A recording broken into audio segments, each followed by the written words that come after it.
guys, it's Shadow the Rat, and as you can see here, I have officially gotten my first little hairless rat. So this little hairless bean is Miss Tofu. She is a recessive hairless black-eyed Siamese. But of course, as she's hairless, you won't ever really see the Siamese markings. You can kind of see that her ears are a little darker, as is her muzzle, which is part of her being a Siamese. But she will always be this little pink blob because she is a recessive hairless. Now I mentioned in my past video, which was on my girl Raisin, which is one of the rats she came with, that I am doing individual videos on the 3 different rats I got this time around because they have different varieties and I wanted to kind of talk about them some. So if you are interested in seeing any of the videos on her sisters, or well, they're not biological sisters, but they are sisters in spirit because I got them all at the same time and they live together. But anyways, if you're interested in seeing those videos, I will have them linked in the description down below so you can check them out if you're interested. Anyways, Tofu here is a recessive hairless and this variety is pretty neat. As you can see, she is pretty much completely naked, just a little bit of whiskers and a little bit of coloration around her snoot. But for the most part, she's just a completely pink little bean. And these guys can have certain health issues associated with the variety. That's kind of the main reason I wanted to make this video, because I want to discuss why personally I think it is ethical to breed hairless as long as you're doing it in a thoughtful and ethical manner.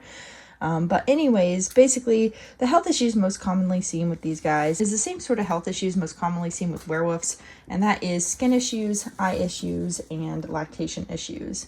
So lactation issues aren't really a big problem for pure pet owners like me. However, ethically, I think we should be selecting towards rats that can support their litters, including nursing them. So I do think that is something you have to consider when it comes to ethically breeding any variety. Skin issue-wise, they're more prone to things like cysts and abscesses.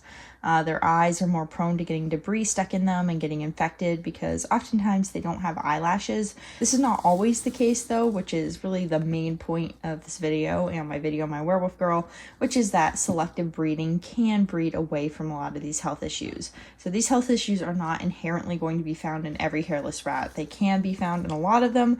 However, if your rats are coming from a good line that has been selectively bred away from it, then these health issues are just as uncommon as with other varieties of rats. So my girl Tofu here comes from a line of hairless which has been selectively bred away from all the health issues most commonly associated with the variety, and at this point this line of hairless rats has not shown any sort of excess skin or eye or lactation issues in several generations. So yeah, this selective breeding is the main reason that I feel confident in bringing home a hairless rat. I've wanted to add a hairless to my group for a long time, but I've always been wary of the health issues that can come alongside them, so I didn't want to get them from like a feeder bin or a reptile expo, even though I technically could get them from there. There is a reptile expo several hours from me that does often have hairless rats, and I've not been there myself, but I've seen many pictures, so I know that it's a possibility. However, like I said, I didn't want to get a hairless rat that would most likely have lots of health issues, and I didn't want to support that kind of breeding, so I did want to get my hairless from a place that is ethically breeding them and selectively breeding them away from the health issues most commonly seen with them. Anyways, all that is why I feel confident that Miss Tofu here is going to be a pretty healthy rat, and it's also why I feel confident that it's an ethical choice to bring a hairless home in this case. And I know there are people who are going to disagree. I know that in the UK, for example, hairless are not considered an ethical breed. Personally, I disagree with just writing off hairless because they can have health issues, because the truth is that most rat varieties, when they're first new to the rat world, have their issues. For example, silver mane rats, they used to be known for crazy unpredictable aggression where they would literally just one day snap and kill their cage mates and then start biting everyone. And it wasn't just males, it was also females, and neutering did not help. So it was an absolutely huge issue, but with selective breeding, we now have silver mane rats that are just as temperamentally stable as any other rat. Blue rats used to be known for blood clotting disorders, and they could bleed out during surgery. Again, this is really not a big issue anymore because of selective breeding. Harley rats like Butter here were known for their protein sensitivity and skin issues, and while that is still prevalent in some Harley lines, there are a lot of Harley lines like Butter's where that's just not seen anymore. Butter here has been on a normal diet for the entire year and a bit that I've had her, and she's not had any skin issues.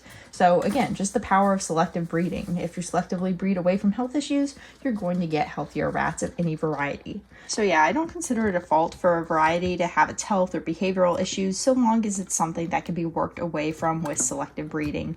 And that is indeed the case with hairless rats. So personally, I'm not against breeding them or keeping them so long as it's done ethically. So yeah, that's pretty much it for this video. I guess the only thing I haven't mentioned is that Miss Tofu comes from Unheavenly Creatures, which is a rattery in Virginia, and they were nice enough to hold Tofu and the other girls that I got from them for a few weeks because I couldn't get them immediately when they were ready. So these girls are now about 10 weeks of age, and yeah, I just look forward to getting to know them better and getting to do some training with them and just really getting to know all their different personalities. So yeah, that's pretty much it for this video, and I will see you guys later. Bye!